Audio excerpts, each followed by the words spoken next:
আসসালামু আলাইকুম। WGP mini UPS update version নতুন স্টক আমাদের কাছে চলে এসেছে। তো এখন যে নতুন ভার্সনটা আসছে এটার ব্যাটারি হচ্ছে 10,400 মিলি এম্পিয়ার, যেটা ঠিক আগেরটার মতো টোটাল দুইটা ভার্সন। একটা হচ্ছে 5, 9, 12 যেটা আমাদের হাতে এই মুহূর্তে দেখতে পাচ্ছেন, এবং এটার আরেকটা ভেরিয়েন্ট আছে যেটা হচ্ছে 5, 12, 12 ভোল্ট। তো দেখতে পাচ্ছেন এই নতুন স্টকে এটার মধ্যে আপনারা স্ক্যান করার অপশনও পেয়ে যাচ্ছেন। এই প্রোডাক্টে অরিজিনাল কিনরা আপনারা চেক করতে পারবেন।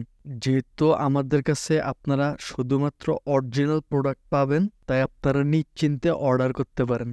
তো দেখতে পাচ্ছেন এটার বক্সটা খুবই প্রিমিয়াম, সেম আগের মতোই। এটার সাথে যেহেতু আপনারা ভালো একটা ওয়ারেন্টি পাচ্ছেন, সেক্ষেত্রে নিশ্চিন্তে নিয়ে নিতে পারেন। আর এই ডিভাইসটা খুবই ভালো, এবং এই ডিভাইসটা আমরা নিজেরাও ব্যবহার করি দীর্ঘদিন যাবত, এবং খুবই ভালো সার্ভিস পাচ্ছি। এটা হচ্ছে আমাদের হট সেলিং প্রোডাক্ট, তাই দেরি না করে এখনই অর্ডার করতে ইনবক্স করুন, কমেন্ট করতে পারেন, অথবা আমাদের অফিসিয়াল ওয়েবসাইট nicomputer.com.bd অথবা আমাদের ফেসবুক পেজ NI কম্পিউটারে মেসেজ করতে পারেন।